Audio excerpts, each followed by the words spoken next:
Welcome to another episode of Breaking Barriers podcast. I'm your host, Crystal Simpson, and joining me today as my co-host is Kelly Peterson, and today's guest is Gina Polisak. Today, we wanted to bring a special episode around epilepsy and seizures since today is Epilepsy Awareness Day. Gina's daughter, Mia, has epilepsy, and we wanted to share their journey. With that, I will turn it over to Gina and let her introduce herself before we get into some questions. Hi, everybody. Thank you so much for having me. So I am Gina Polisek, and I am mom to Mia. I am also the president of the Edward Syndrome Association, so I know our podcast very well. But I'm very excited to be here to share a little bit about our journey with epilepsy. Well, we want to start off. Can you share a little bit of your personal experience with the seizures with Mia? Yes. So, I mean, that's a pretty broad question, but let me kind of just give a little bit of history surrounding her journey with epilepsy. So Mia was diagnosed with epilepsy at the age of three, 3.5 actually. So about 2.5 years ago, a little bit under, we noticed her first, what we thought was a seizure around Christmas time of 2022. And I just remember like holding her and she kind of went limp in my arms and I thought it was very odd. But again, we weren't positive if it was a seizure. So it was actually at that time that we got her an appointment with a neurologist and we scheduled her for her first EEG. And then she quickly had, I'm trying to actually think back. So she had the EEG, and then ironically, the very next day, she had what we know is for sure a seizure. Mm. It was very, very long, very obvious movements. And so then we were pushing to get her neurology appointment pushed up because her EEG it was just an hour EEG, and then they had the doctor visit scheduled. It was pretty far out, like at least a month or two later. Mhm. And so we were then trying to get that pushed up, knowing that she actually for sure had a seizure then. So we ended up actually changing doctors to get her into somebody sooner, and it was kind of a little bit chaotic getting her diagnosed. So we went to our first doctor, and ultimately he kind of gave the typical spiel like, yeah, it was probably a seizure. We'll start her on, a certain medication that they usually start you on. And he was kind of like, there's no need to do an MRI or anything like that because she has trisomy 18. And it was just kind of a weird visit where we're like, we don't really feel super confident in his approach. But we did start her on the medication and everything because I mean, we knew it was likely a seizure. And so we started the medication, and then a few weeks later, she actually had a really bad allergic reaction to it. So we had to bring her to the ER. They switched her to something else. And then it was at that time that we scheduled her for a follow-up visit at a different hospital system. That hospital system also kind of failed us in diagnosing her appropriately. We fought to get her on an EEG. She was actually hospitalized for something else. But we had our visit with an epileptologist scheduled there for a couple months later. So we kind of got them to put her on the EEG since she was having seizures leading up to that illness. And so they reluctantly did it overnight, and then they didn't see any seizure activity. So they rushed to take her off of it the next morning. Literally within 15 minutes of them removing the EEG, she had a seizure.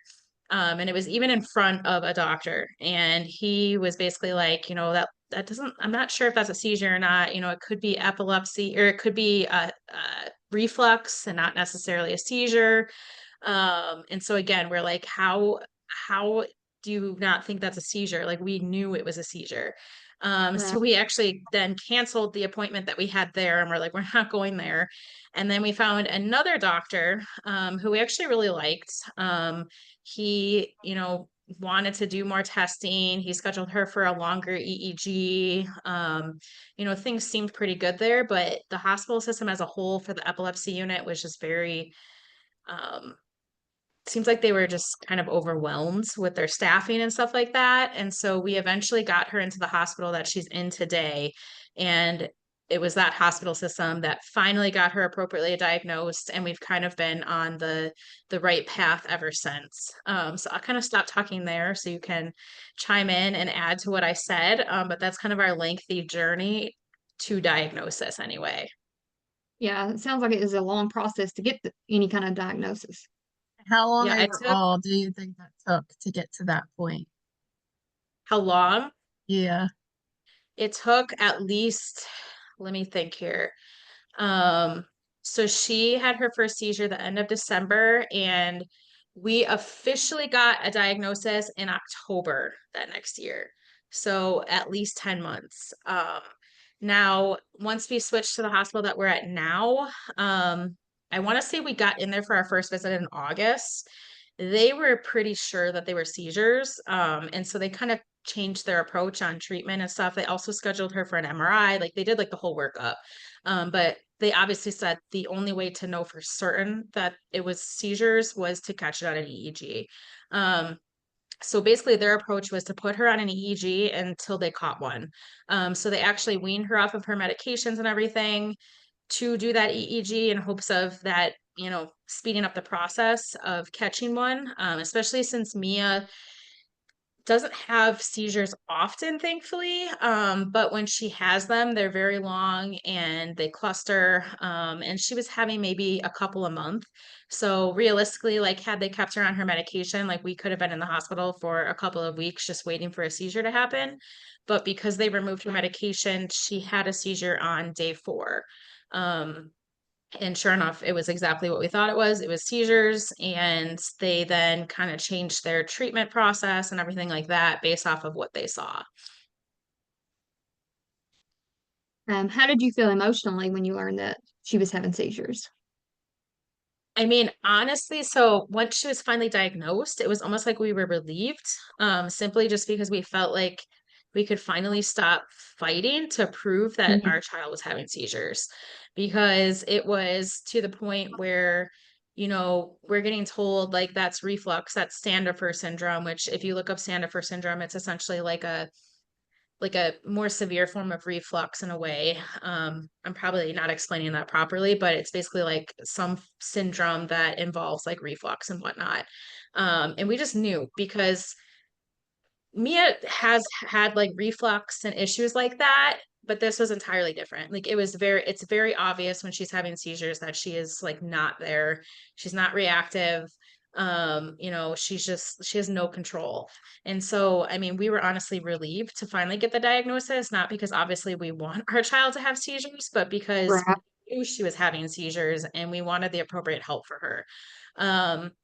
But when we first started seeing these seizures, I mean, it was very overwhelming and scary because I feel like seizures are kind of in the back of everyone's minds as parents of Edward syndrome kiddos, just because, it is common. I believe it's like 1/3 of those with rare trisomy have, epilepsy at some or seizures at some point in their life, whether it be, one or two seizures or, you know, actual epilepsy kind of like Mia has. So I mean, it's something that's in the back of everyone's mind and something that, us as parents are, always looking for. So it was kind of terrifying to see it happen. Just because, we kind of always knew it's possible. And so that part of it definitely was overwhelming at the start and like knowing that she was having seizures and we didn't have them appropriately diagnosed or anything for so long. But once we got that diagnosis, it was definitely kind of a relief. Mhm. Oh, I bet.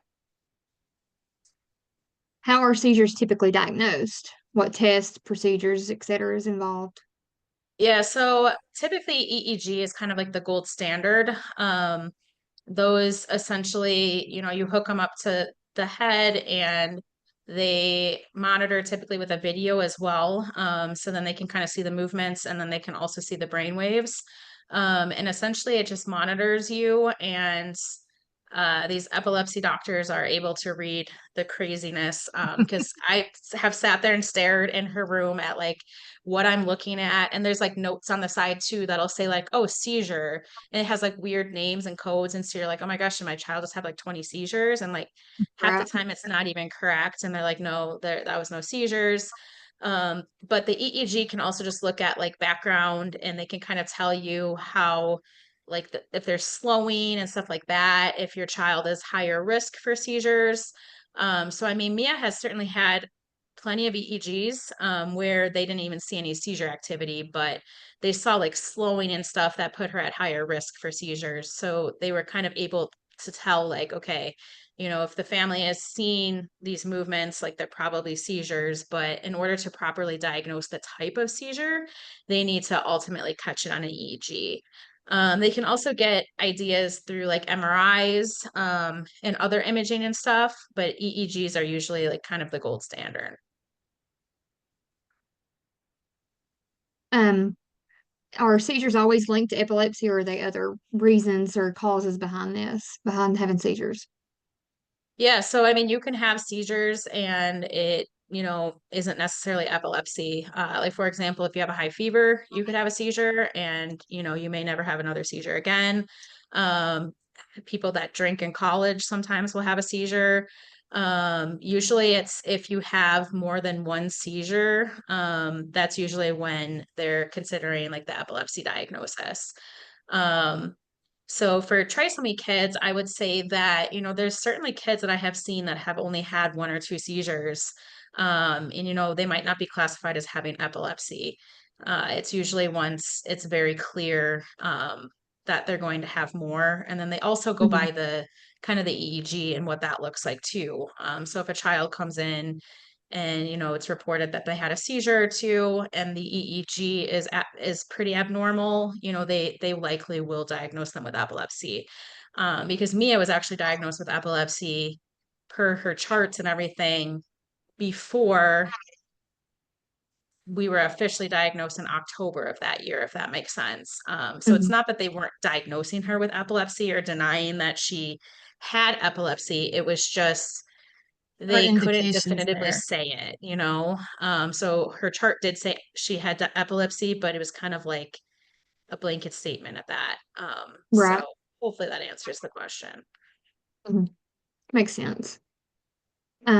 What are the current options treatments for what are the current treatment options for seizures? Yeah. So um, typically it's medications. Um, that's usually like the first line of treatment. And then, I mean, like people are on multiple medications. Unfortunately, Mia is presently on four, which I'll probably get into this in a little bit, but seizure medications are also not the best either, because they cause a host of other issues. But it's kind of like the go-to treatment. There are surgical options as well. So for example, Mia just had a vagus nerve stimulator placed, which is ultimately kind of like a pacemaker for the brain. So it's implanted into her chest and it kind of like fires at certain points. Like if her heart rate does certain things or certain things happen, and ultimately it's working to try to keep the seizures from occurring. And if we do see a seizure occur, we actually have like a magnet that we can swipe over her chest and it gives her like extra kind of like pushes to this device that will help take her out of the seizure quicker. So she just got that implemented in February. But there's other epilepsy surgical interventions as well. There's like brain stimulators and stuff like that now. There's so much that they can do. And there's actually quite a few hospitals, or I shouldn't say quite a few, but there's definitely hospitals out there, including Mia's, that are, willing to do these surgeries on kids with trisomy, which is awesome. There's also special diets like the keto diet that can help seizures. So there's certainly options out there, but it's just kind of figuring out the proper things that work for the individual. And just because one thing works for a bit of time, it doesn't mean that it's going to work forever.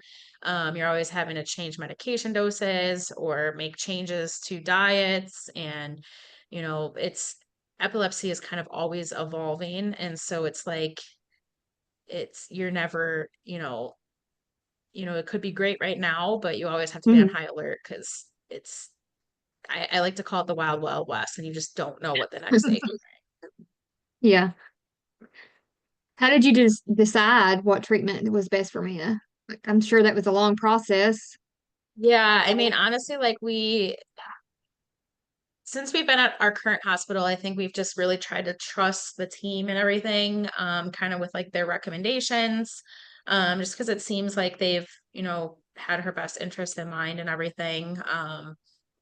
It has gotten trickier since her seizures have unfortunately, like the second part of last year, definitely got worse. And she was already on 3 medications at that time. It was just tough, and she was going through other things and stuff. So like we knew we were possibly considering doing like a surgical route, but all of that takes time to kind of do the full surgical workup and then get it scheduled and make sure she's healthy and all these things. So it's like some of that just you can't rely on it to control seizures super fast.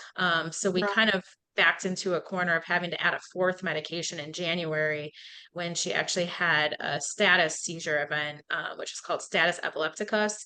And it's essentially a seizure that you just don't come out of. And it required, or this one only required one IV medication intervention, but she had another status event the end of December that required three inpatient medications. So it was like her longest seizure ever. She was seizing for close to an hour, and she was in the hospital. So like they were giving her medication through her IV. So it was at that point where we're like, we need to do something now. And while we knew we had her surgical workup coming up and like the surgery scheduled, we also knew that she was likely going to move forward with the vagus nerve stimulator. That kind of takes time to ramp up too. So it's not like as soon as the surgery happens, like it's gonna help. It can take up to like 6 months, sometimes even longer, for you to really see what it's going to do.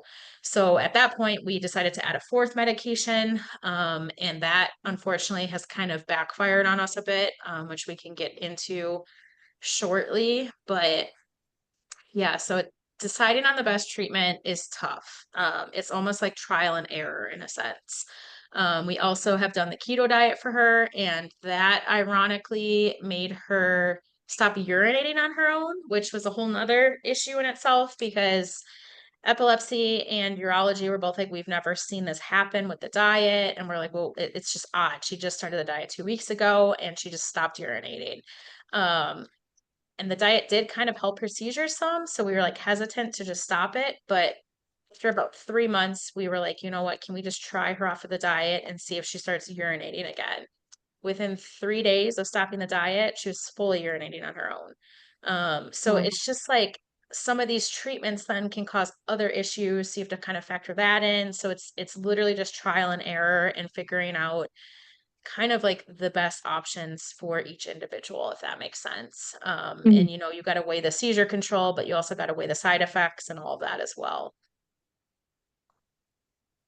Yeah, that was going to be my next question about the diet. You brought up keto earlier, so I was just curious how different diets can help with seizures. Yeah, it's crazy. And I mean, ultimately, I think it's just because of the gut and the brain kind of and how they work together. And how keto is essentially like all fats. Mhm. And it's like there's something with seizures where um like not having like all the sugar and certain things in the diet, like you're less prone to have seizures. Because it's actually interesting. Mia actually had a PET scan as part of her surgical workup, and they actually injected um like a sugar dye like into her to kind of just see Mhm. like what her brain and like how it lit up with that. And they said hers was normal, but it was kind of like how the diet almost works in a sense. Like there's just by cutting certain things out of your diet, you're like lessening your risk of seizures. It's pretty wild. Yeah, sounds like it. It's very Yeah. interesting. Yeah. And then like just navigating that. I mean, like for those that like aren't familiar with keto, I mean, some people do it for like the diet, but like you Mhm. have to be at like certain ratios. And so like for kids, for example, that may eat orally and don't have a juice G tube, it's like really hard to kind of figure out because you got to like really manage what your child eats. For us, it was a little easier just because Mia has a G tube, and so we blend her food already. So we just kind of tweaked our blend and made it to the ratio of where she was for the keto diet. So it wasn't super difficult, but I can imagine people that aren't blending their foods and kind of keeping it pretty consistent, it would be pretty overwhelming to manage that. Oh yeah, I guarantee. Diet in general is very Yeah. overwhelming with the kids with G2. Yeah. To get them to eat too. Oh yeah, got to figure out what they like and what they'll eat. A lot of sensory stuff also comes into effect sometimes. Right. Yeah, but let's jump on to medications. Like, how effective are medications, and what are some of the side effects? Like, are they all kind of? I'm sure it's a wide variety. Yeah, so it's all about kind of finding the right medications for each individual, and I should say like kind of like even a cocktail of medications.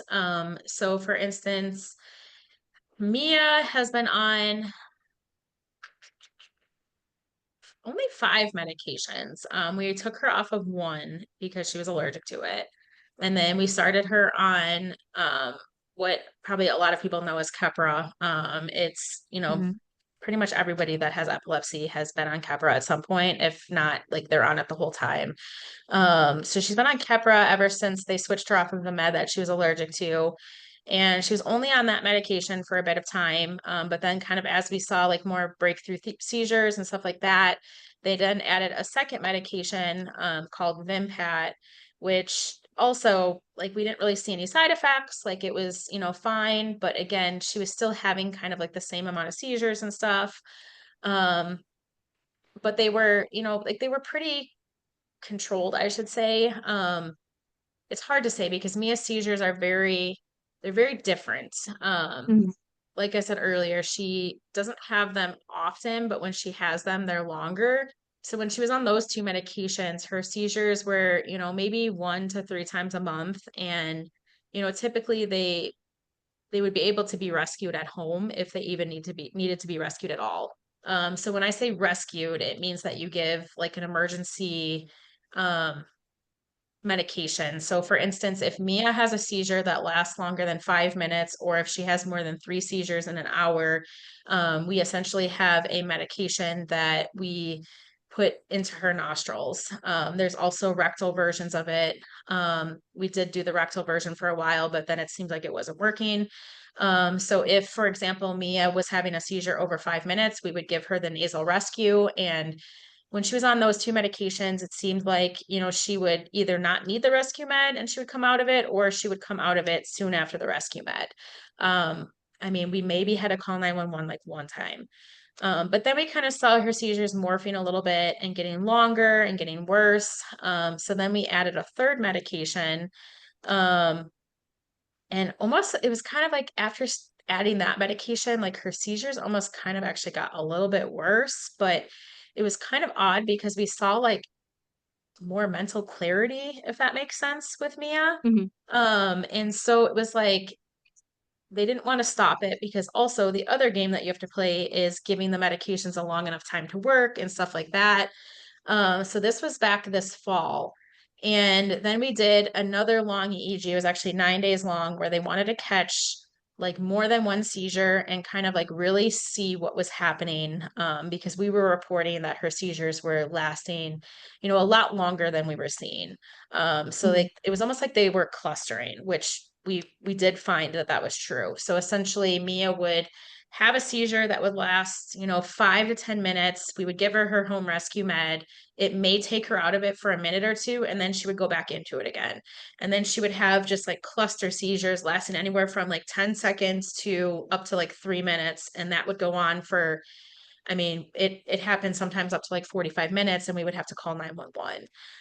So they wanted to catch like those on an EEG and kind of see what was really going on. So they did confirm that she was having, longer clusters and stuff like that. So that's ultimately when we added that third medication. And that's also when we decided that we were going to go the surgical route because we kind of knew that the medications, may not be the best or the only option for her. Because typically, if you fail 3 or more medications, it's typically kind of concluded that, you might not be, a person that responds super well to medications. So it was at that time that we made that decision, but we knew it was going to be a slow process. So fast forward another month or two, we had to call 911 another couple times. We had those status epilepticus events, actually inpatient. Like we knew that we were kind of in a dire situation with these seizures. So that's when they added a fourth medication. And the fourth medication can interact with the medication that they added a few months prior. And Mhm. unfortunately, we couldn't just go off of the one because you can't just go off cold turkey. So they were like, we're going to lower that dose and we'll start at a very, very low dose of this new one. And we'll kind of like work it that way. And we'll check her levels every 3 weeks and this and that. And so 3 weeks later, they checked her levels and they were perfect. No issues.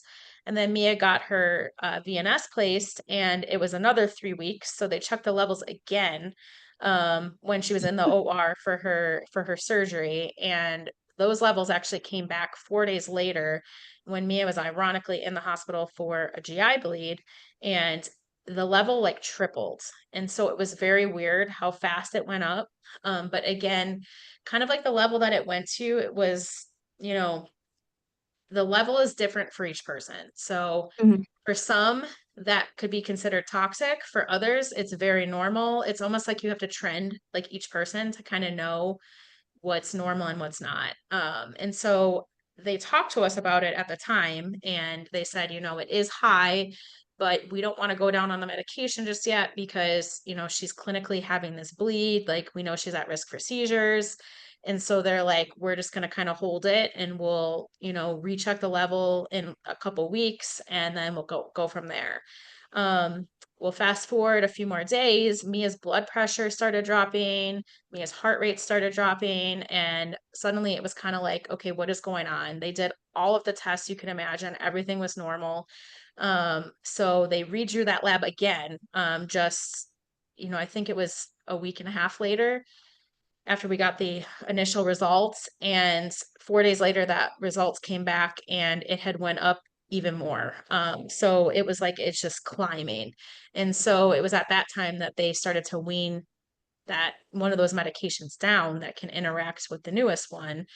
And ironically, within like 4 or 5 days, Mia's like blood pressure stabilized, her heart rate stabilized.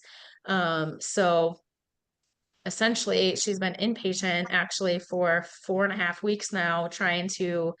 I mean, we had other issues at the beginning, but the last 2 to 3 weeks have been trying to figure out these seizure medications. So kind of in a nutshell, that's my long-winded answer of how complicated seizure medications can be, because it's like it's so different for each person, and like it happens so fast. It's crazy like how fast. Like it was normal January 21st, like almost like low end of normal, like not even high end of normal. And then within 3 weeks, it literally triples in the number that she had.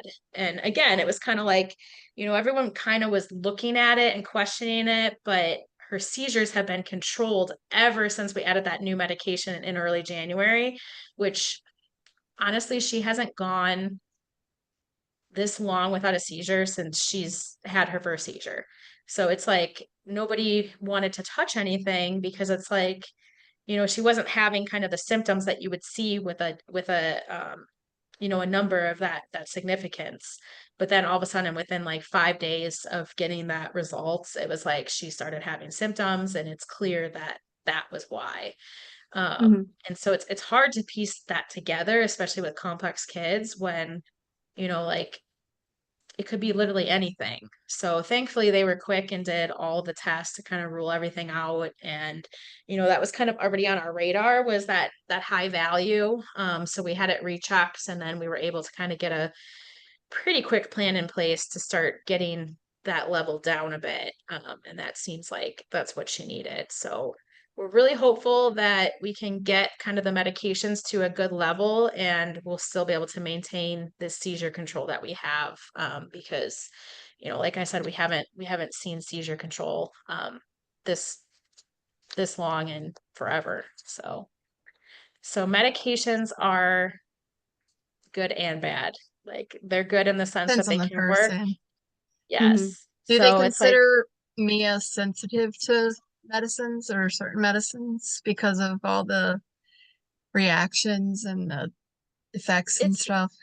Yeah, it's hard because I mean she really just had the one reaction to her first med, and that was more of like I guess it was a pretty common type of like it was like a facial rash. But otherwise like she's handled like the other medications pretty good. So this is kind of like her first big medication issue. And I know like some trisomy kids have issues like metabolizing like pain meds and stuff like that. She's never really had that issue either. So this is kind of like the first. So now it's certainly on everybody's kind of radar, super high. I know for us, we're going to be very, very picky anytime something new is discussed. Like we're going to be checking it with every single medication that she's on and making sure that there's no issues. I mean, because it's hard. You just assume that the pharmacy and stuff is doing that because they have your whole list of medications. But when there's a child that's on like 10 medications, like are they really looking at every single med and the interactions? It's like you have to do some of that yourself too.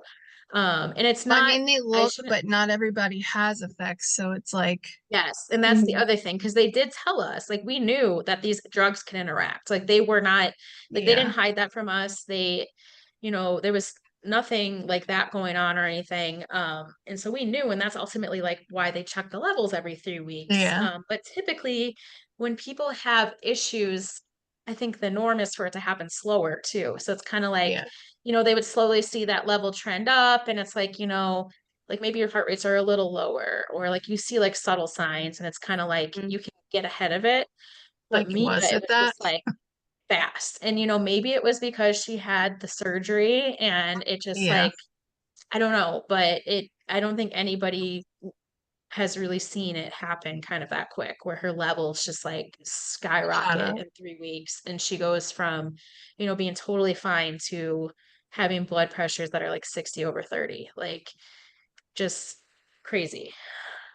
Guess we'll see in the end if it was like this medicine or if it was a combination of the surgery and the medicines and turning the VNS on and then turning it back off. And Yeah, so that's the other thing. Kelly knows our kind of whole story, so I don't think I mentioned that. So she had the vagus nerve stimulator surgery done, and basically that can get turned on and off. So as soon as she started having issues, they actually came and turned it off because so I'll back up actually. So she had the surgery and they don't turn it on for 2 weeks because they want you to heal first. So Mhm. 2 weeks Mhm. after her surgery, she was inpatient because of the GI bleed. So they were actually already planning to come to our room and turn it on before she went home and everything. So they came and they turned it on, and things were still fine. Like we were honestly at that point just trying to get her back on her home feed regimen because of the bleed she had. Like Yeah. no issues, vitals great, like no concerns really. Like we're just trying to get our kid to, her baseline food regimen. And then within 2 or 3 days of turning the VNS on is actually when her vitals started to plummet. And so it really muddied the water of was it the VNS or was it Mhm. the This medications? medication. So the initial, like the quickest thing they could do, because obviously weaning meds takes multiple days for it to really get out of your system. The first thing they could do is turn the VNS off. So they did come and turn the VNS off, and it remains off actually still. Um, and they don't want to turn it back on until we are in a really, really good spot with like no issues and things like that, because we want to know what's what. So Yeah. ultimately, that's why she's been in the hospital so long because we're trying to wean the medication to a good spot. And then once we're kind of there, then they're going to turn the VNS back on. And the hope is that everything will stay stabilized and not be, like Kelly said, like a combination of VNS and medications. Mhm. Again, the VNS kind of thought process is if it were that, it's not something that happens. But as trisomy parents, we know that our This is kids Mia. very well could be the first one to make something happen. So that's ultimately why like everyone's being really cautious with turning it back on, because we just want to know like if she's in a good spot and things change, like we know it's the VNS then. Like we don't want her to be in like You want to get she's all the factors out of everything else and then turn it back on. That way, if exactly. something happens, then you're like, oh, Yeah. okay. Yeah. Well, because it was actually like we were actually considering turning it on I don't remember when, but at some point in like the last week. And I'm so glad that we didn't because it was actually, so she went to the ICU because her vitals were so bad. And so it was actually the day that they were transferring her out of the ICU to like a gen med floor. And it was that day. They're like, well, we'll turn the VNS back on and stuff like that. And we're kind of like, I don't know if that's a good idea. Like, she's still not doing super great. Like, let's wait. And it's good that they waited because that night actually she had like two pretty stable nights, and that night she like tanked again. So had they turned the VNS back on, we would have been like, it was the VNS, and then we Right. would have Blaming been it on. terrified to ever use it again. So ultimately that kind of taught everybody, like, we got to go really slow and make sure like we do This is things. Mia's race, not Yeah. yours. Like we can only do Mm-hmm. one thing at a time. We need to make sure that that's stable and good, and then we can move on to the next thing. Um, so I don't even remember what the original question was, but that should give a lot of context about how complex treatment for epilepsy can be. Yeah. Yeah, a lot of information. And it like Yes. it'll continue changing until like I guess Hmm. hopefully you'll get to where there's I guess plateau where she's just good. Yeah. But Well, that's all. because the brain um like creates new pathways and Mhm. discovers that and does these new pathways to where sometimes it can make seizures worse, you know. Mhm. Hmm. So it's like an ever ending roller coaster of like Yes. The changes and Wild what do Wild we do? West. Hmm. Yeah. But Wild Wild West. yeah, we need to have Mia be good. Hmm. Oh yeah. So if she's having a seizure, what is your response? What is your immediate response when it happens? Yeah, so I typically start a stopwatch, so we can start timing it. At the beginning, would record a lot just because we were trying to get her diagnosed. Um, Right.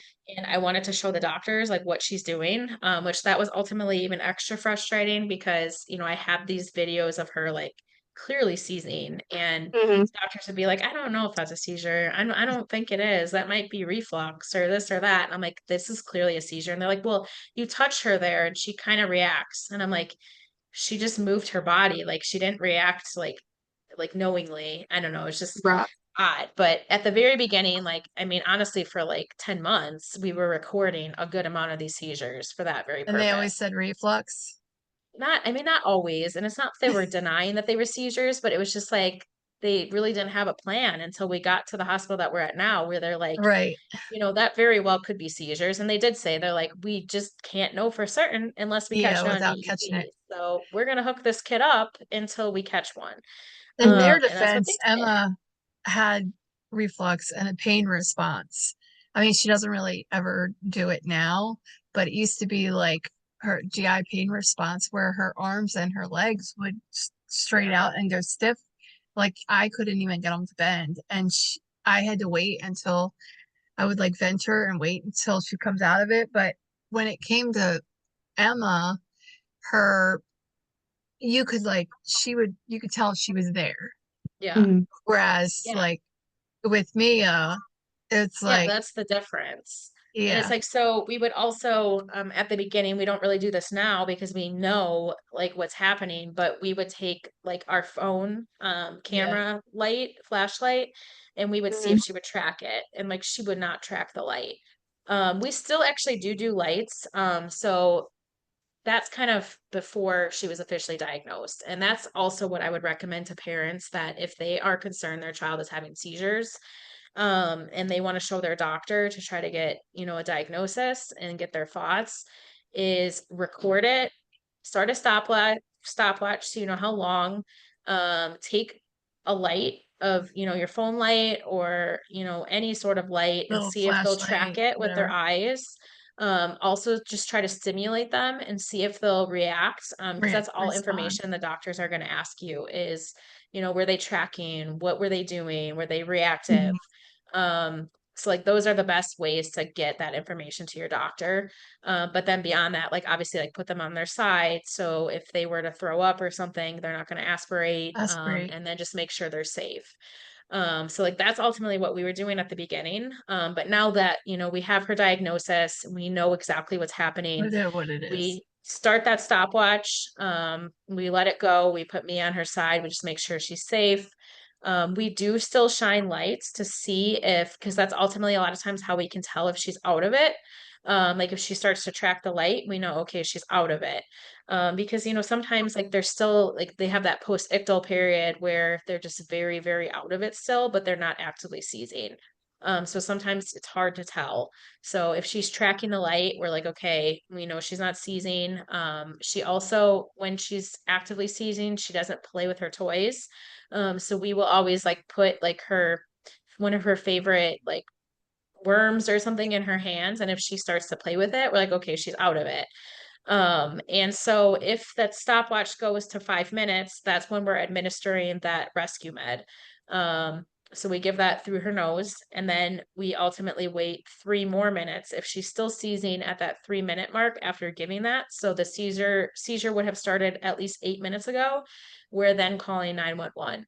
And we're letting them know what's going on. They're talking to us. They always ask if she's breathing. Thankfully, Mia has never had a seizure like that Mm-hmm. where she's not breathing.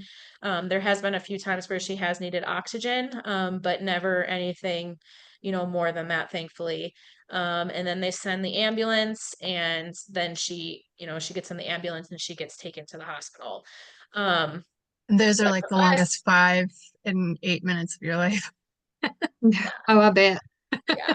And so ultimately, like, and then we were like comfortable with that plan for, the longest time. She would get brought to the hospital, and typically by the time she gets there, she's out of it and everything.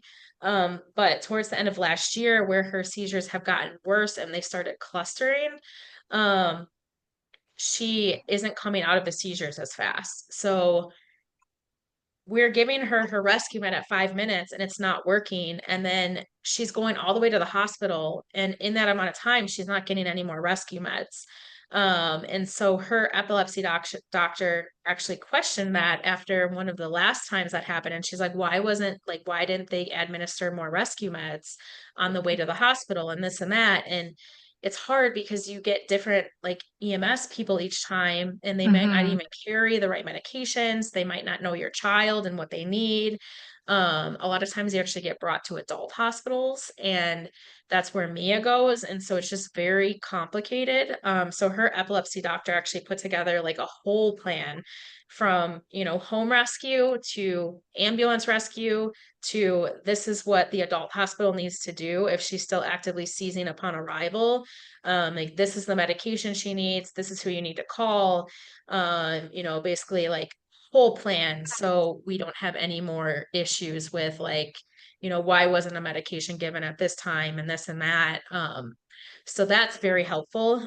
But again, it took 2.5 years for us to kind of get to that point, because like I've been saying, it's the wild, wild west. And you Mm-hmm. just literally have to learn your child and how they're going to do and their patterns. And your doctor also has to learn the same things.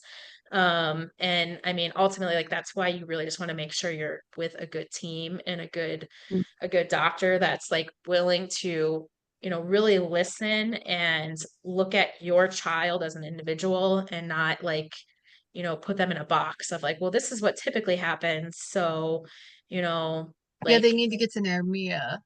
Like yeah, with me and Emma, when we walk into DC or Nemours, they all know they all know us. So it's like, you yeah, know, oh, we know what to do. So yeah. and So Mia needs that's that. exactly. So that's essentially kind of what we do. Now also once that VNS is on, we will also swipe it if she's having a seizure. Um, and then like you can swipe it like every minute, and it's supposed to send like extra kind of like jolts to the brain to try to help them come out of it.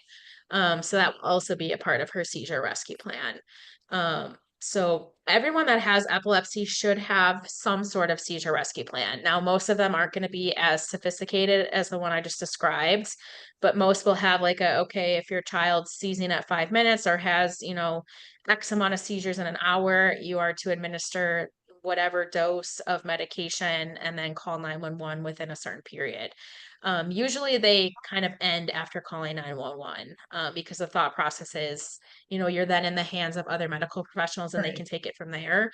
But when you're dealing with complex people like our kiddos, it's a little bit more complicated than that. And while we've never felt like EMS, like they've always treated her great and we feel like she's been very safe and stuff, they just don't know what to do sometimes, especially when dealing with our kids. So, don't be afraid to ask your doctors like what more, like to add more details to their plan, and put something a little bit more in depth together if you feel like that's needed. Now, in order to get that, you guys had a meeting with the doctors and EMS director.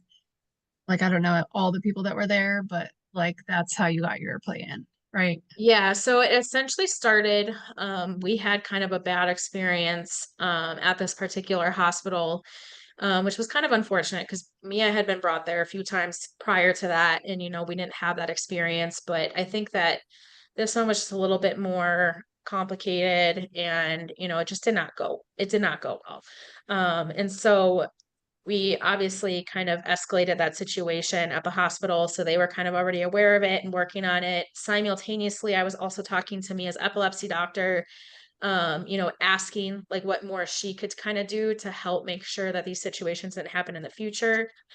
So they had said at that point, they could put together a more broader, rescue plan and stuff like that. And then the hospital also, they kind of showed that how they were to us that day is definitely not how they are as a whole because they handled our situation really well. And ultimately, they said that they wanted to put together like a community plan for Mia. And ultimately, it involves EMS, their hospital, and then like her doctors and everything. So like there's a specific plan that's together for Mia and like what to do in certain situations. They also actually asked during this hospitalization if they could meet with us soon because they want to go through like all the equipment she requires because they actually want to put on order some of the stuff that they may not have. Like for example, some of the G-tube stuff. Since it's an adult hospital, they just don't have some of it. It sounds like No. they actually want to order some. So we had a meeting, gosh, this was probably 3 months ago now, with the hospital, a bunch of higher ups there, the EMS team, and we essentially kind of just put together like a plan of, what to do if we have to call 911 again. And so everybody's kind of aware of Mia having this plan. Our house is now flagged differently with EMS. Um, Dispatch and probably too. yeah, so that's definitely helpful. Thankfully, we haven't had to utilize this plan yet. And hopefully we will not You have to won't now have that to. we're Mhm. getting these seizures under control more, but it's certainly reassuring and it gives us, a sense of peace knowing that we have something like that in place. Yeah, I feel like that's probably one of the hardest things is finding the right doctors and facility to Yeah. treat your child the proper way. hmm That would Yeah, and be it's very hard. overwhelming. I mean, Yeah. because your care and where you go Makes a can huge difference. like affect the outcome. Hmm. Hmm. Very much. Well, You it's could have hard a too when you different call outcome if 911. yeah, Yeah, it's hard when you call 911 because you get taken to the closest hospital in most right. Right. cases. And that's something that, when we had that last experience there, I asked EMS, I asked Mia's doctor, I'm like, would there ever be a possibility for her to get brought to like the closest children's hospital, which her epilepsy doctor isn't even at the closest children's hospital, but Mia has been there for other things and it's great. And um her doctor was like, there's no way. Like she cannot be brought to a further hospital if she's actively seizing. Hmm. And also during that call that we had for her emergency plan, they ultimately said that we can certainly ask the paramedics when they arrive and hmm it's their decision, but they It said is. that there's probably no paramedic that would ever agree That's to take that liability of transporting an actively seizing person to they a want to further get her and get hospital. her out of their Right. hands. Yeah. Now, if they said, if, for instance, she's having a lot of seizures, like she's had multiple, and we're just like, we can't safely drive her to the hospital, but she's not actively seizing. They said, maybe in that situation they would be Yeah. comfortable, but they said if she's actively seizing, that you have to go to the closest hospital. And so it's tough because you just get brought wherever you get brought, and you Hmm. have to hope that they can do what they need to for your child. And now thankfully, like where Mia goes, it's a level 1 trauma center. Like they even reassured me. They're like, we just don't have a lot of pediatric, you know, Right. Equipment and yeah, but they're like, but we medications. have the life-saving equipment. So they're like, we Yeah. have saved babies, we have saved, like, if your child needs to be saved, like, we're going to save her. But they're like, but we do need to do better with the 95% of situations we see, because most people that go to the ER, like they're not in a critical situation like that. Like they need critical care, but they're not, it's not life or death. Right. And so they said that we need to be better in those situations, because that's how, you get to that point of needing intubation and things, is when you can't be super proactive.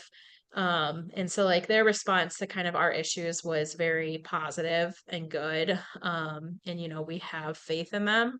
But we're very glad that we have that plan in place on kind of like, this is what you administer here per her doctor, Mhm. and like you need to Mhm. call us then. So like if it is really bad, like they can get like Or the transport stabilized and team on transferred. their way and get her to like the children's hospital where her team is right away. And stuff like that. So it's definitely important to check where your child might go if you were to have to call 911. Now, this is for any medical parent, like even if your child has never had anything that looks like a seizure, because you don't know what you could have to call 911 for. And you want to know where they're going, and you want to know that like there's that they can handle your child. So that's my best advice there. Yeah. What advice would you give to a parent who just had their child get diagnosed? I mean, everything I just said for sure. Like, make sure you Definitely do the have plan. a good plan in Yeah. place. Like make sure you know like what hospital they may go to. Make sure you have a seizure action plan. And like I said, it might not be super in depth, and that might be okay for a lot of people. But as you learn your child's epilepsy journey and your doctors learn it, it's gonna always be evolving. So my best advice is, get all the data you can get. Like I said earlier, record, make sure you do certain things when they may be having a seizure so you can give that information to your doctor. Um, and ultimately just find a team that you feel comfortable with. Like if you just don't feel in your soul that they truly are the best fit for your kid, like you're probably right. So find somebody else. And also like a lot of these neurologists are really hard to get into, and it can take many months. So like if you're having, questions about somebody, like just make it an appointment somewhere else so it's on the books. It doesn't mean you have to, not see that doctor any longer, but get something else scheduled so, you know, it's in the pipeline to happen. Also for parents that haven't seen seizures in their children, my biggest advice to every trisomy parent is to have a neurologist for your child. And any of our kids should be able to be established with a neurologist, because their brains should be looked at. And so then if your child has a seizure or something neurologically happens, you're not scrambling and waiting many, many months to get appointments. So like for us, for Yeah. example, we didn't have a neurologist yet because Mia didn't have, anything that we thought was a concern neurologically. And she had that first seizure, and we scheduled the EEG and the appointment, but we had to wait 3, 4 months, and then things got even worse. And then we're scrambling to get in somewhere quickly. I mean, yes, you can go to the ER, but even then it's like they're only going to treat you in the critical moment. And then you still have to discharge and have an outpatient plan. And sometimes they're still not going to be able to get you in quickly. So my best advice is to just have that doctor established so you have them if you need them. Um, That's just what we because, did when Emma was about 2.5 and yeah, that pain response. Um, we went to the neurologist and had an EEG done, so they have a baseline now. Yeah. So Yeah, it's the that's my best other thing to advice do. too. Yeah. Yeah, you definitely need a baseline. Yeah. And I would strongly encourage it as the baby, like in the NICU, see if they'll do an EEG, an MRI, like look at everything. Because that's something that we didn't have done with Mia. And, we don't know like what her baseline imaging looked like or anything like that. And ironically, I know this discussion isn't even about this, but when we went to the hospital she's at now and got her diagnosed with the seizures, she was also diagnosed with hydrocephalus. Um, and usually hydrocephalus is like a congenital thing. And so we have no idea if she had it her whole life and it Mm. just got worse around like the age of 3 or kind of what happened there. But ultimately she wasn't diagnosed with hydrocephalus until basically the same time as she was diagnosed with seizures, and now she has a shunt that essentially drains the fluid in her brain. um, but we didn't have the imaging and things done in the NICU, so we don't have like a baseline to go off of. We only have her. That was they did all of that with Emma in the NICU. Like I think they you're. called it a babygram, and they did like they scanned her from like head all the way down. And I knew Yeah. about every single organ. Yeah, I feel like So that's really important. And that would be advice that I would give to parents, is to yeah. advocate for like a pretty solid workup, especially of the brain. I mean, honestly, Mm-hmm. like all the vital organs All of should it. definitely be looked at birth. Yeah. And I mean, hopefully they don't find any issues, but then you have that baseline to compare to when things may come up as they age. So yeah, I would say those would be my biggest advice points for parents. So you as a parent, I know it has to be overwhelming going through your child having a diagnosis of Edward syndrome and then diagnosis of seizures and other things on top of it. How did it affect your mental health, your anxiety, etc.? Um, I mean, I feel like Mia was very healthy prior to the neurological things coming into play. Unfortunately, it's kind of been like, like her first 3 years of life, even in the NICU, like she was only in the NICU for 37 days and she had a heart surgery during that time. She was born at 3 pounds, 4 ounces. Like she just did so well and she rebounded super fast. After her open heart surgery, she was only hospitalized for 10 days and they said that we could be there for months. And then, the next few years of her life, it was like she was maybe hospitalized like once, twice a year max for like 2 to 3 days at a time for like a virus or a UTI or something like that. But kind of like once the seizure started and the neurological things started happening, it's like she's just been in the hospital so much. And a lot of the times it's not for like a virus. Like she's had, a couple of those happen and things, but a lot of times it's just like her seizures are just, you know, doing crazy things that we've not seen, or like she gets a UTI and while we probably would have been able to treat it at home in the past, like because now it makes her seizures worse, like she ends up in the hospital. It's just, and then even just like, I don't know, I feel like things like have been impacting her more since like the neurological stuff has been in play. So like as a parent, I feel like it's been hard to go from like being so healthy for a person that has trisomy to, I don't want to say she's unhealthy because that's not true. She's very healthy still. It's just like there's so much more complexity to things I now that think the she's brain is more involved. sensitive.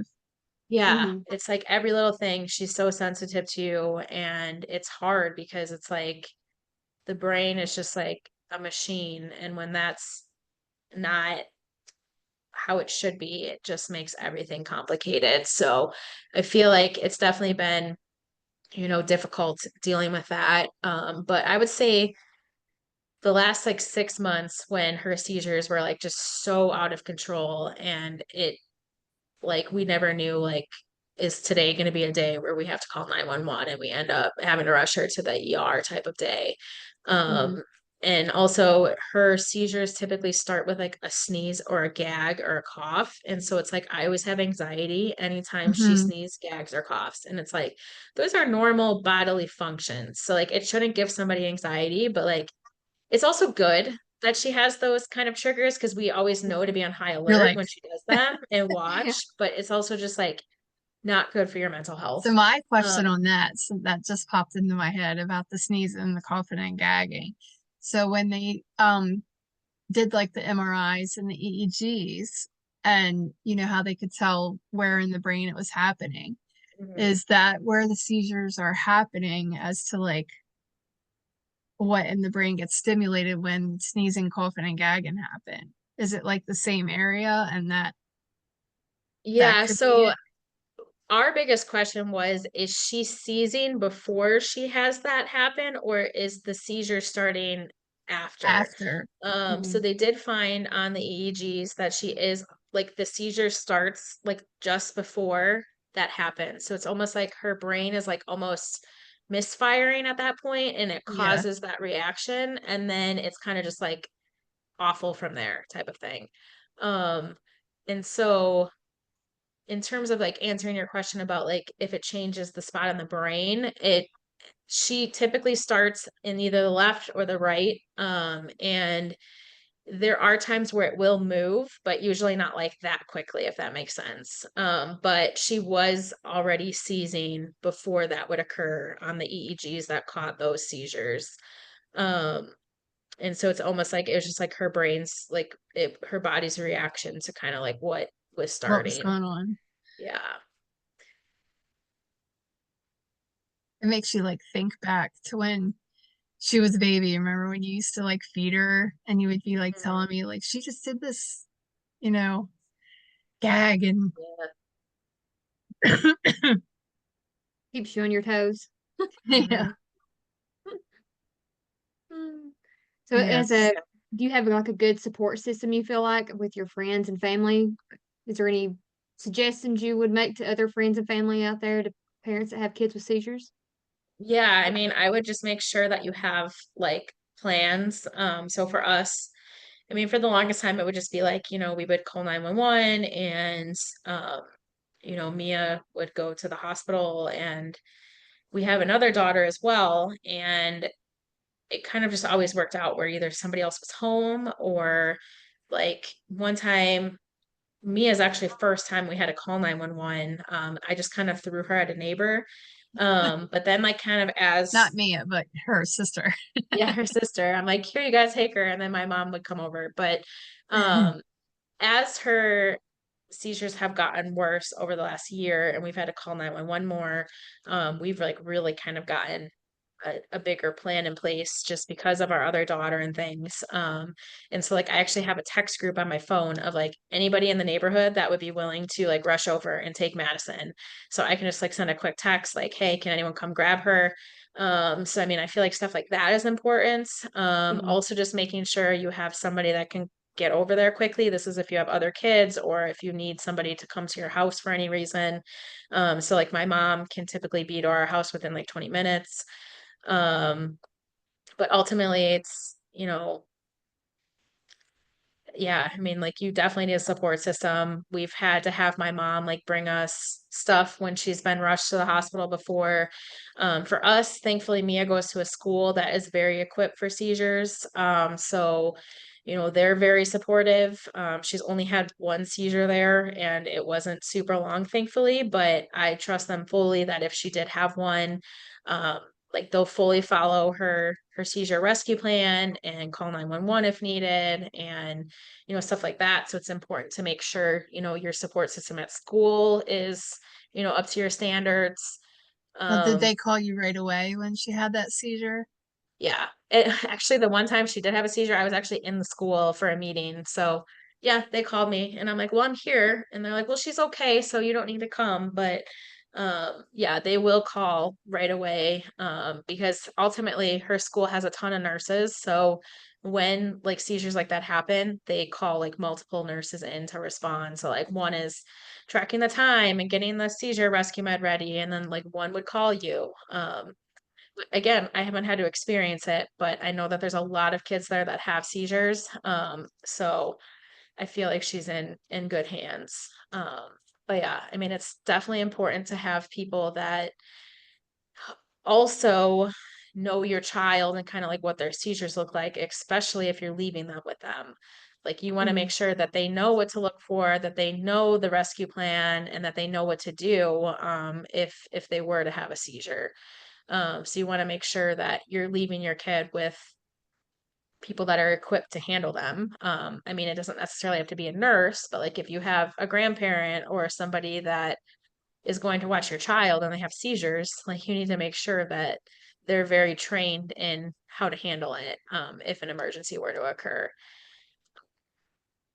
So yeah, Yeah, I'd support say system that's is critical for sure. It can be mhm. very isolating without one. I mean, because it's certainly isolating even with one. So I Mhm. can't Right. imagine somebody having to do it like fully on their own. Yeah. Support system is huge. Yeah. So is there certain resources that helped you along the way that you would recommend to other parents? Yes. So there's the Epilepsy Foundation, which is very helpful. They're like a broad epilepsy organization that, has tons of information about everything when it comes to epilepsy, like medication, surgical options, research, this and that. Um, the most recent one that's been very helpful for us is the Danny Did Foundation. They're actually local in Illinois, but they're uh, throughout the country. They Mhm. really focus on seizure detection devices. So for me, we just got a device that goes over her bed, and it has like this specific iPad that tracks her movements and things. So if she does like certain movements for a certain length of time, like you set it through to a certain threshold based on like your child, it'll alarm. And so we ultimately got this because back in November, Mia's feeding pump was going off at like 4 a.m. And so my husband went in her room and he found her having a seizure. And we never knew that, like, we never had it on our radar that she was possibly seizing in the middle of the night ever and things like Mhm. that. So that was the first time that ever happened. And it was obviously scary because we had no clue how long she was seizing for. It could have been 1 minute, it could have been 20 minutes. Like we just don't know. So we immediately got her rescue med and administered it. By the time we like got it and was able to give it to her, it had been like 3 minutes since we saw her seizing.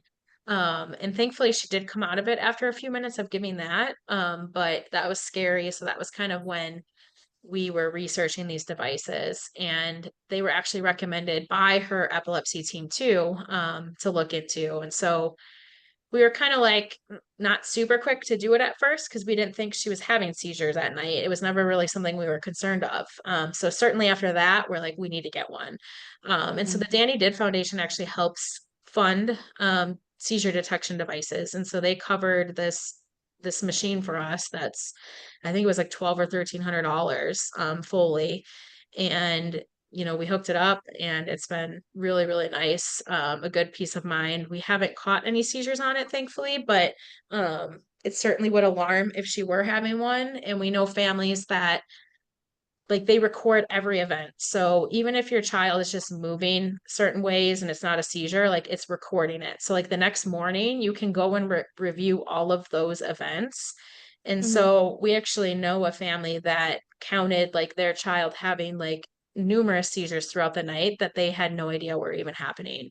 And they Wow. only found it because of reviewing those events. And then they were able to take those videos to the doctor and get more help for their child. So you know, these devices can help your child in the moment, like if it's a long seizure and they need to be rescued, like kind of like why we have the device. But then they Mhm. can also just be used for like data references and stuff if your child might have like short seizures that just get missed, if that makes sense. Mhm. So Danny does the devices, and I would highly recommend them to anybody trying to get a device. It's not just like the bed ones that they do. They can also do like wearable ones and stuff like that. Um, and then they're also just they're very educational about SUDEP, which is sudden unexpected death in epilepsy, which is very misunderstood, and it is a very high risk thing that anybody with epilepsy, essentially it's you pass away from a seizure, and there's like no other cause that can be figured out besides that. And so they educate people on SUDEP and trying to take precautions like seizure devices like that and things that can help detect these events and Mhm. hopefully help them from happening. So the Danny Did Foundation is very educational, and they help with seizure detection devices. And then, I mean, just our team at her current hospital has just been very resourceful with, providing us with the resources and just making sure that, we understand kind of treatment plans and, working with us and stuff like that. And then also Facebook groups, and support groups.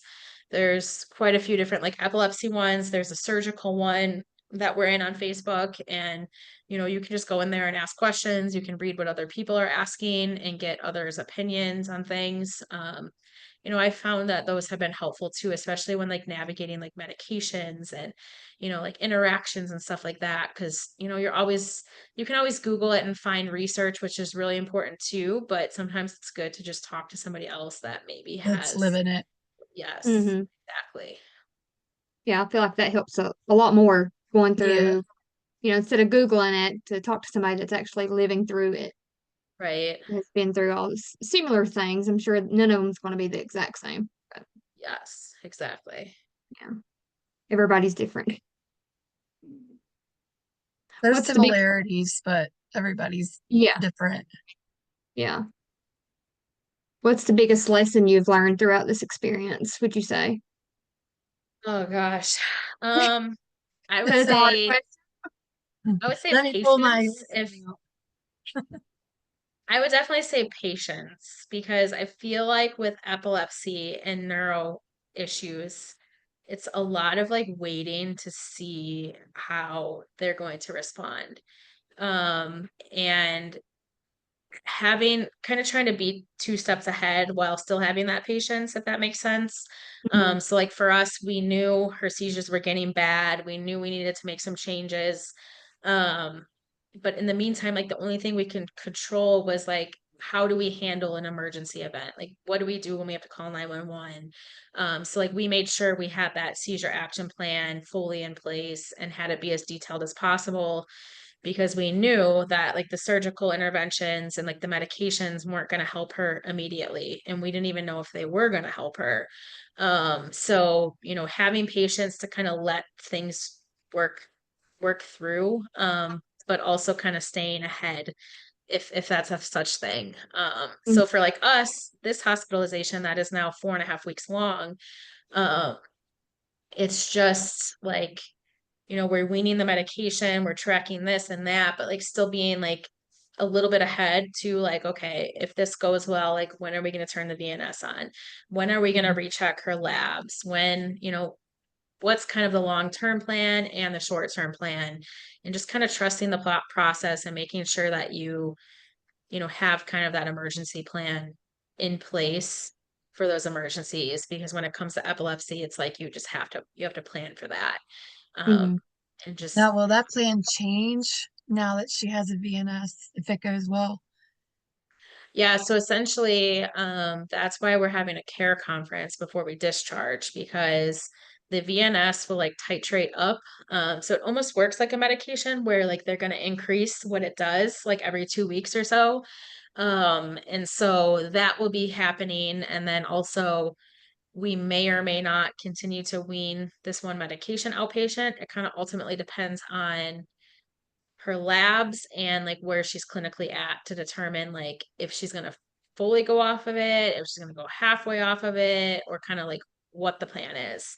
Mhm. Because with Mia, the thing that kind of stinks when it comes to these medications is the two that ultimately are like interacting, they also work together. So they have no choice but to go down on one of them, but and they didn't go down on the medication that was added in January that basically was the new medication that stopped her seizures, it seems. So while they didn't go down on that medication, they can't tell us for certain how much the two medications are actually working together to control her Mhm. seizures. So that's ultimately too while they were like why they were hesitant to just start weaning until she had like the symptoms she had because they're like, this very well could be the combination that is controlling That's them. stopping it. And Yeah. that's also why she has to like stay inpatient too, because they're afraid that she could start having seizures. So like that's another thing too. And so ultimately, what if we can get her to a good place of having like stabilized levels, she's clinically doing great, and at her baseline, we would probably hold the medication where it's at. So like even if it's like halfway weaned, we'll just say, okay, that's the dose she's going to stay at, and we're not going to touch it any further. Mm. If she starts to have weird symptoms or something, we'd probably go down further. Now, if she's still having like some weird things happening, or her level's still slightly high, but like clinically she's okay, they might take her fully off of it. They might even have to go down on the other medication. You don't know until you try it, and then you have to give it ample time to see what it does. Um, and so like that's the hardest part. And so I definitely learned patience. Um, Even though it's really, really hard to have patience in a situation where your child is clinically possibly not the best. Right. Oh yeah, I couldn't imagine. Yeah. Seems Been there. overwhelming just talking about it. Yes. Definitely overwhelming. Yes. Well, I feel like you gave a lot of information. Is there one message that you would like to give to parents or that are listening now? But I feel like you I'm went over quite a trying bit. to, Yeah. yeah, I'm trying to think is I would say for like a trisomy parent is, you know, pray like crazy that your child never has seizures, but know in the back of your mind that it is possible they can, and make sure you have, like I said earlier, a neurologist established, baseline testing done, make sure you kind of know what you would do if you saw a seizure. Like, no, I would record and I would do this, to make sure you can get that data to your doctor. Um, and I mean, just if your child does have epilepsy, it's like all you can have is hope. And that's ultimately what our organization stands for, is hope. And so it's just another part of Edwards syndrome where, you really just have to hang on to hope, and you have to be your child's best advocate. Because if something seems off, you have to really push for it. Like even like this hospital stay for us, like her medical team by no means did anything wrong or anything like that, but we really were questioning this level once her vitals started tanking. We're like, are we sure like we shouldn't do Yeah. something, and it was kind of like at that point when we were questioning it, and they were already kind of looking at it, they're like, you know what, we should just start that wean, like even before these results get back, because we cannot find a cause of why this child is tanking. The parents are totally comfortable weaning it because they always try to make decisions with us, like not for us. So they're like, they understand the risks that this might not be the answer, and then we're also putting her at risk to have seizures, which kind of was always the big issue, is like, if we wean this med and it's something else, she's going to probably tank even more. So like you have to look Mm, at all of the risks and weigh Yeah. them. But for us, it was like we just felt it. Like we felt that it had to be the medications. And so like you just have to be your child's best advocate, while also obviously taking in the medical professionals' expertise. And that's why it's important to have a team that you trust too, because if you trust them and everything, they're going to also listen to you and let you kind of know the risks and stuff like that, and then make a decision with you. Um, and ultimately, we feel like that's kind of how we've been treated, the hospital that was able to appropriately diagnose Mia and everything. It's kind of always been a collective thing. They give us options on like medications, like this is kind of what we recommend. Let us know your thoughts. That's ultimately how she actually ended up on the medication that we started later last year instead of the one that she started in January. They actually recommended the one that we started in January, and we looked up the symptoms, they're the side effects, and we're like, we're like, well, what about this medication? And they're like, yeah, that could be an option too. And so, as parents, we may have advocated the wrong way that time. And in hindsight, we look back and maybe we should have just went on the one in January back then. And we may have never had any of this happen, because maybe the Epidiolex was never even a medication that does anything for her. We just don't know. mhm. And so it's like, you always want to like be your child's best advocate, but you also have to trust the medical professionals too, and just kind of, there's never a right or a wrong answer either. You just have to, you just have to roll with things sometimes, and sometimes it's going to work and sometimes it's not. So in that case, unfortunately, it didn't work. And, we do wish we could have started that medication sooner and possibly avoided some of this from happening, but you only know so much, and Mm-hmm. you can Hindsight's only research 2020. so much. And like the side effects of this medication from January are terrible. And so that's kind of what deterred us. And also that's probably why she's in the position she's in now. It's like once that was added, it's like everything just changed, but it's controlling her seizures. So it's like it's so hard. But my biggest advice is to just find a team that you can trust. Know that it's the wild, wild west. So even these doctors, like they don't like you always think the doctor should know everything, but like they don't. And each No. person is different. And so like you also have to trust that like they are doing the best they can if you feel like you trust them, like you just have to trust them because nobody really knows what's going on. Like there's not enough information about the brain yet. Like I feel like there's just still so Yeah. much to learn and everybody's brain is so different that They say neuro's in like its infancy. Oh yeah. yeah, Yeah. it's crazy. So like they don't know how one person's going to react. And that's why like I said with this level for Mia, it's like they're like, it is high, but that's a totally normal level for some people. And then other people it's toxic. Like for Mia, we found out.